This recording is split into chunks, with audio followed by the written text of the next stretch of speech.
Okay, today we're going to talk about rotations. This is one of the transformation that we'll be learning. So far, we've learned many transformations, haven't we? Yeah. What was the first transformation that we learned? Yeah, Chan? Reflection. Very good, reflection. What's the second one we learned? Yes, Nicole? Glide, or called translation. Very good. And with that section, we had a combination of those two, which was? Glide, reflection. And now we're learning rotations. And all those were isometry, right? Do you think rotation will be isometry also? Yes. Yes, it will be. So that's one of the things we'll be proving today. Anyway, so let's talk about rotations. Here, this is how they describe it with this example. How about somebody read this for us? How about yeah, go ahead, Brianna. Can you read this for us? A rotation is a transformation suggested by rotating a paddle. When the wheel moves, each paddle rotates to a new position. When the wheel stops, the new position of a paddle, P prime, can be referred to mathematically as the image of the initial position of the paddle P. That's correct. So as you can see, here's my initial position. This is my pre-image P, and it goes up 90 degrees, right? It gets rotated around 90 degrees, and there's P prime. And if you wanted to go back, you go down 90 degrees the other way, right? Okay, so does this make sense?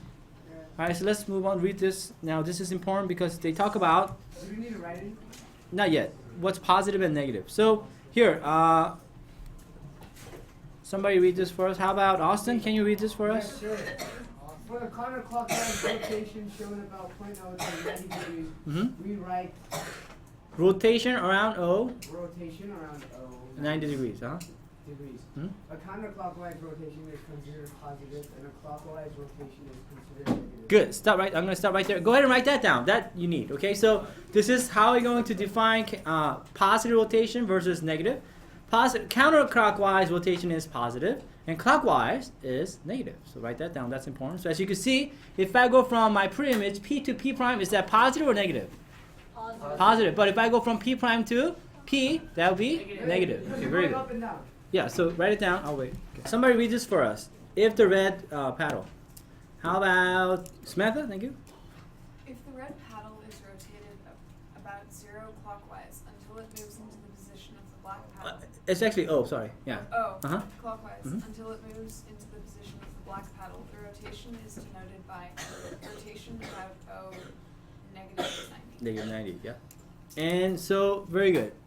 And some of you may say, how come we don't use capital R again for rotation also? Why do they use this cursive? Yeah, because look what it says. To avoid confusion, capital R, we already used it for reflection. And so for rotation, we use this cursive capital R. Is that okay? So that's what we do. And as you can see, if I go from this image P prime to my pre-image P, that's a rotation of negative or positive 90 degrees? Negative. But if I go from P to P prime, then it's a positive. That's counterclockwise. Please keep that in mind. All right? Okay, very good. Let's move on to the next part. Okay.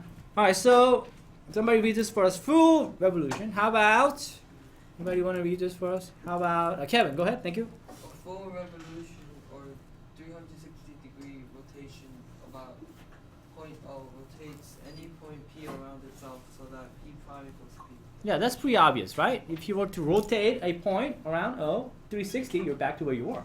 Right, that's what he's saying. All right, keep reading. The diagram at the left below shows a rotation of 390 degrees about O. And here's a picture. Okay, keep reading. Isn't that what it is, by the way? Sorry, I'm sorry. You go all the way around, it passes 360, right? And then go up 30 more, right? Go ahead, keep reading. Since 390 degree is 30 degree more than one full revolution, the image of any point P under a 390 degree rotation is the same as its image under a 30 degree rotation. Yeah, you see how they're the same image, right? If you do 390 or 30 degrees, right, it's the same. Okay, keep reading. And the two rotations are said to be equal. Mm-hmm. Similarly, the diagram at the right below shows that a 90-degree counterclockwise rotation is equal to a 270-degree clockwise rotation because both have the same effect of any point P. Does that make sense? So these are equal, okay? Even though you may say, wait a minute, in terms of actual distance that this P prime P went, right? If you go from P 390 degrees to P prime, right? The distance to P travel is longer, right? But that's not what we're talking about. We're just saying in terms of just pre-image versus image, they're equal. Does that make sense? You guys understand? Okay, here also. Of course, if you go the other way, the distance that P would have traveled would be longer, but we don't care about that. We just want to know, is the pre-image and the image, are they same? Yeah, then they're equal. Does that make sense, guys? Okay, any question? Okay. All right, and we're going to now define the rotation a little bit more precise for you. Okay, so let's move on to the next part. We're going to define the definition of rotation here. In the following definition, who wants to read that part? Go ahead, Austin. Oh, sorry. Thank you. The following definition of rotation, the angle measure x can be positive or negative, so it can be more than 180 in absolute value. Mm-hmm. A rotation about 0.0 through x degrees is a transformation such that, one, if the point P is different from O, then OP prime is equal to OP, and measure of angle POP prime is equal to x. Mm-hmm. Two, if the point P is the polar, is the point 0, O, O. then P prime equals P. P prime equals P. So it sounds kind of hard, yeah. And you go, what are they talking about? So let's think about this. Let's look at first of all the second part of the definition of rotation. What do they mean by if point P is on point O, then P prime is equal to P? What do you think that means? Okay, some of you see it. Two people see it? Okay, it really means something really simple. Okay, go ahead. Discuss with your team. What do you guys think? I'll wait. What do you think it means? Alright, so let's look at the second part of this definition. As you've said, what do you think this means? Brandon, what did you guys come up with? When they say point P is on point O, where you're rotating, okay, what do they mean by P prime equals to P?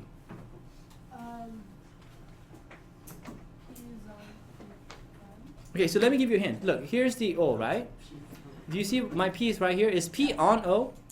No. Let's say the P is on O, and you rotate it. Well, where do you end up? Yeah, P is a dot, right? If P is on O, and you rotate that point, does it go anywhere? No, that's what they're saying. P prime is equal to P, right? Because if the point that you're rotating happens to be on the point of rotation, right?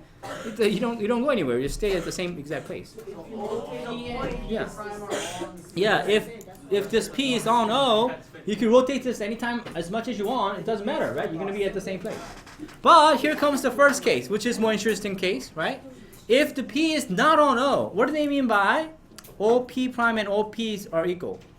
Wait, if point P is different from Yeah, so that means if P is not on O, that's what it means by if point P is different from O, right? Then, yeah, what do you guys know about OP and OP prime? they're congruent. They're congruent because basically it's the radius of the circle that you're rotating on. Does that make sense? Right? So that's a part of the definition. And also, what angle does it make? POP prime. 30. In this case, it's 30, but if you're rotating it x degrees, right? Because definition, you gotta do it for a general case.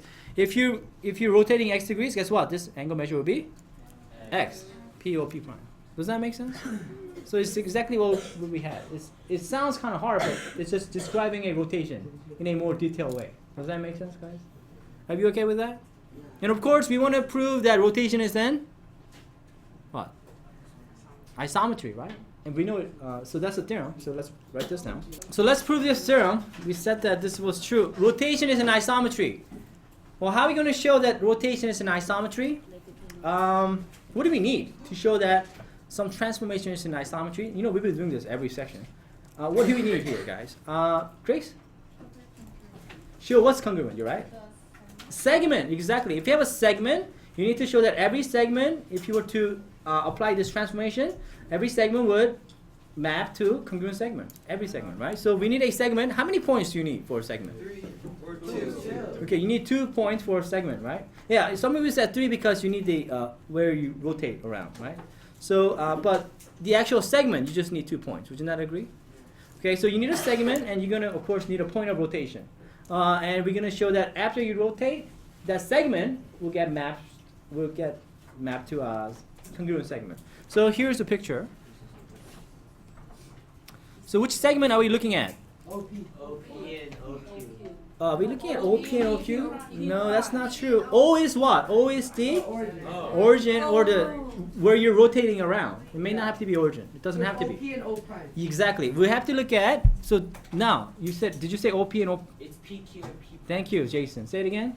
PQ We need to look at PQ and P prime Q prime. That's the length we're interested in. OP and OQ, what is that? That's just the, Two imaginary lines. yeah, those are the, Oh, you already know they're congruent, right? not OP and OQ. OP and OP prime there. Yeah, you already know Yeah. it's congruent. But yes, this is where people get confused. First of all, this picture is not three-dimensional picture. It's a two-dimension. Okay, it looks like three-dimensional picture, right? That's where people get confused. First of all, it's not three-dimension. It's two-dimension. It's on a plane. Okay, it's on a plane. Please keep that in mind because people always get, is this three-dimension? It's not, because PQ is on this plane, right? It's a segment. Now we're rotating the segment, right, with x degrees. So as you can see, these are rotating x degrees. What we need to show then is PQ is what? Congruent to my image, which PQ, which is P prime, Q prime. Not OP or OQ or anything like that, okay? Please keep that in mind, because this is, some people think, oh, do we have to show OP congruent to OQ and things like that? No, of course they're not congruent. We need to show that this segment PQ congruent to the image of the segment P prime, Q prime. Does that make sense? So why did they add that? Okay, so we need these because it's showing that it's a rotation, right? P gets rotated to P prime this way. How many degrees? X degrees. And Q gets mapped to Q prime. How many degrees? X degrees. Because it's under the same rotation, correct? Yes. If we were to apply rotation on each of these 2 points, we end up at P prime, Q prime. We want to show that these segments are congruent. Does that make sense? So that's what we're going to do. How are we going to prove this, okay? So go ahead and think about this as a group. How would you go about proving this? By the way, do you think proving this in algebraic proof, using algebraic proof or coordinate geometry proof will be good for this one? Not for rotations, because you don't know which order pairs you get, right? For rotation, it's kind of a circular motion. We don't know that yet. So we don't want to do this using coordinate geometry proof. We want to use just 2 column. Does that make sense? So we're just going to use 2 column. How would you do this? Go ahead, everybody think about it. I'll wait. Okay, everybody go ahead and think about it with your team. So I got a little bigger picture of that. Okay, for you. Is that big enough for you? Okay, now, if I want to show, first of all, what are we trying to prove? Q prime. That's correct. We want to show that PQ is equal to P prime Q prime, right? What's given to you? OP prime is equal to OP. Oh, actually, not quite. You're given a X. rotation around O with x degrees, which maps P to P prime and Q to Q to Q. That's what's given. Okay, if that's true, we want to show that this is an isometry by showing that PQ is equal to P prime Q prime, correct? Yeah. Which is saying those 2 segments are congruent, right? Now, so here's the bigger picture. What do we know about? No, what is it that we need to show? If I could show this, I'm done. What is it that we need? Because I think a lot of people already see that. Brianna, what do you need? That triangle OPQ is congruent to triangle OP prime. Exactly right. So remember, if this triangle right here, OPQ, right? If this triangle is congruent to triangle OP prime, Q prime, I'm done. Why? Because what do you know about PQ and P prime, Q prime if these 2 triangles are congruent? Yeah, by corresponding, we know that if 2 triangles are congruent, corresponding parts of congruent triangles are congruent. So, basically, if I could show that, then I'm done. Well, if I want to show this, do we know anything about the size of these triangles that we could say something about? How about Josh? OQ prime is congruent to OQ, OQ prime. and OP prime and OP are congruent.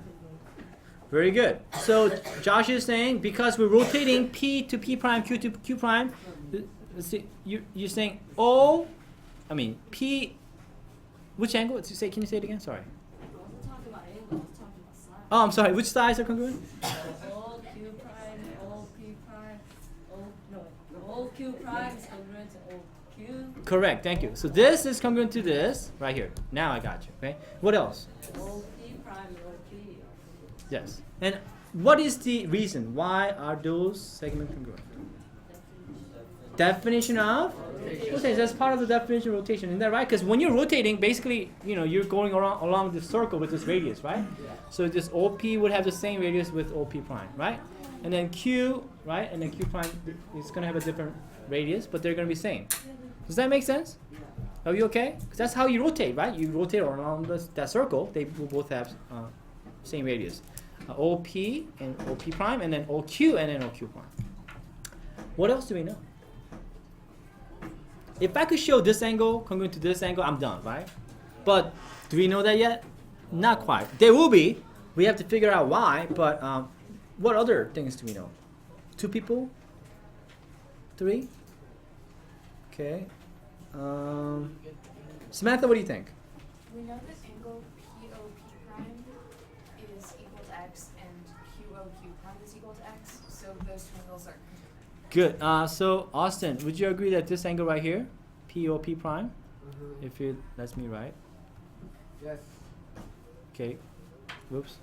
Give me a sec. So Samantha says this angle right here is x degrees. So is this angle right here. Yeah. Why? Austin? Why? Because it's definition of rotation. Yeah. Didn't we just rotate this angle P to P prime with x degrees? Isn't that what we said? That's what we're gonna do right here, up here, right? We're rotating with x degrees, right? So also Q to Q prime is not x degrees, so therefore that angle is x degrees. The other angle is x degrees, right? From the definition of rotation, right? Okay, so that's great, but that doesn't show me these angles. Okay, so what are we gonna do? You know what I mean? Okay, that's great. Okay, but don't we need these We angles? need one more side. Or Mm, one more angle. actually, do you want a hint? Yes. Okay. Look at these angles. Aren't they sharing the same angle right here? You guys remember this from first semester?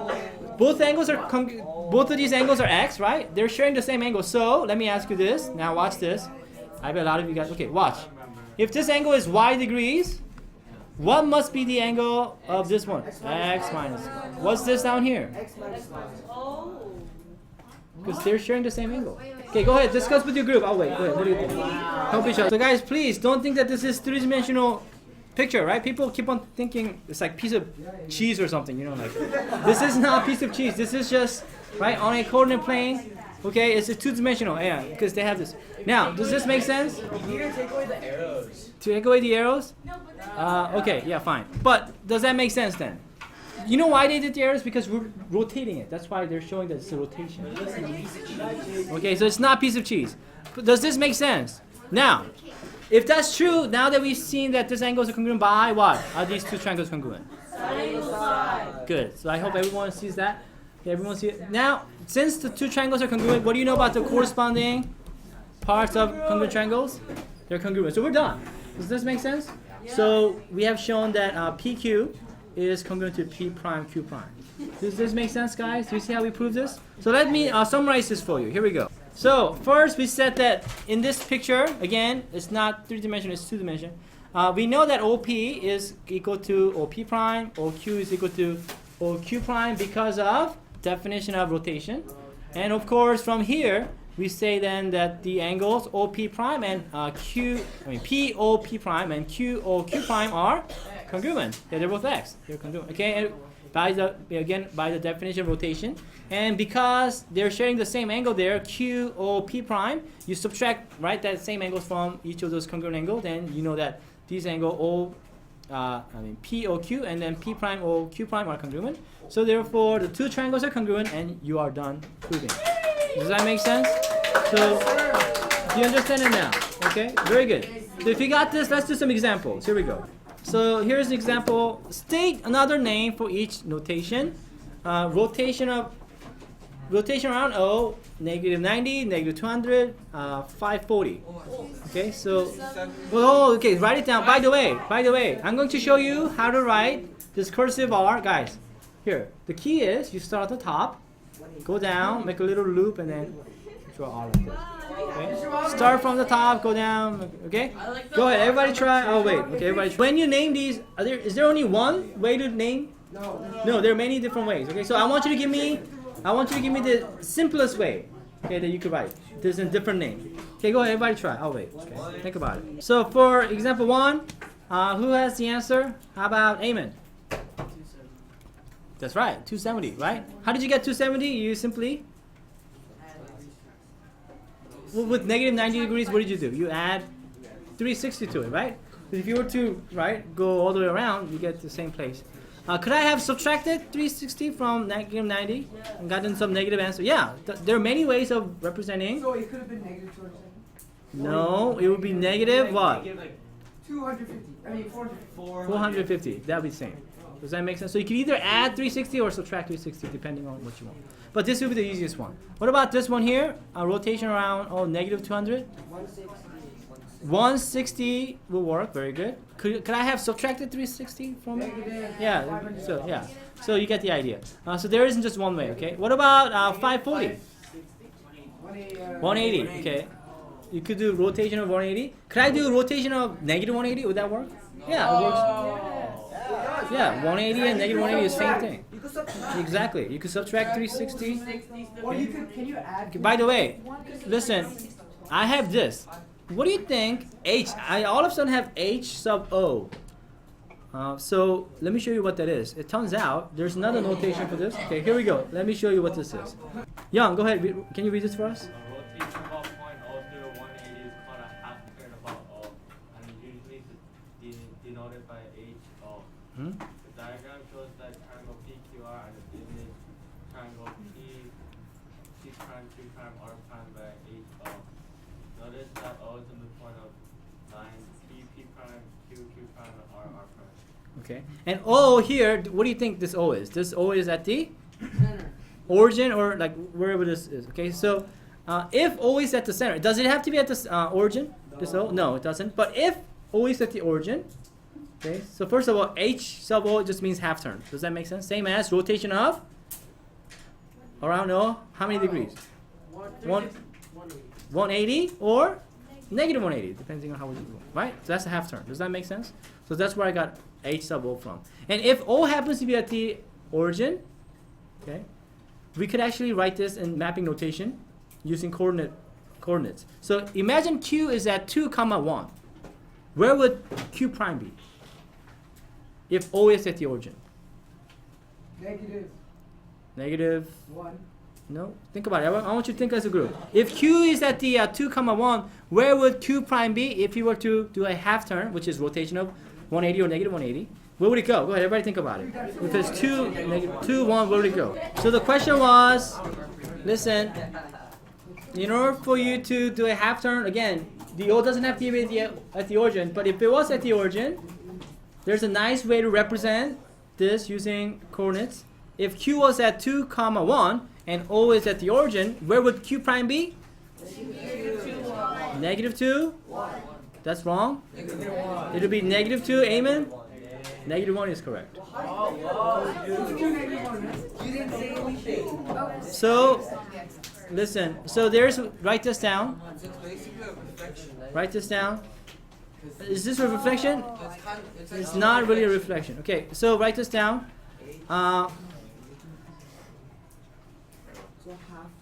It could be if you have the right line of reflection. The line of reflection is, it's not y-axis or x-axis. But anyway, so write this down. Half turn around the origin of xy will get you negative x, negative y. Every time. Of course, the O has to be at where again? O has to be at the origin. If it's not the origin, of course, it's not going to work, right? But if it is, then it could be written this way, and you're going to need this. Okay, so write this down. I'll wait. All right, so let's do example 4 now. Let's say we have a regular polygon. How many sides does it have? 8. 8. So it's an octagon, regular octagon. By the way, what's the measure of each of these internal angle here? 135. What? Oh, it's 360 divided by 80. Yes, 360 divided by 8 is 45. So now, look what it says. I didn't really do the math. We are rotating around O and negative 45 degrees of D. So what they're asking is, where would that D get mapped to if you apply this rotation? In other words, what is the image of this D? The answer is? E is correct. Can you do the rest? I'll wait for you. Go ahead, everybody try. All right, so who's got this? How about, I would like to ask Jonathan, what'd you get for B? H. How many people agree with Jonathan? I do. Just kidding. Does B go to H if you do two? Where does it go? it goes to D, okay? Because here's B, right? You go 270. Is that going to be, listen, is that going to be clockwise or counterclockwise? Counterclockwise, right? So it's going to go this way. It's going to end up at D. Now, what about half turn around O with F? If that's obvious, it's going to be a B. What about this? A reflection. Now, this time, is this the rotation? Nope. Oops. It's going to go to H because you know this. It's not F because, remember, what does a reflection become of the pre-image and the image? It's a perpendicular bisector, so B will go to H. Does that make sense? Can you do something like this for your homework? Have a great day, guys. Thank you.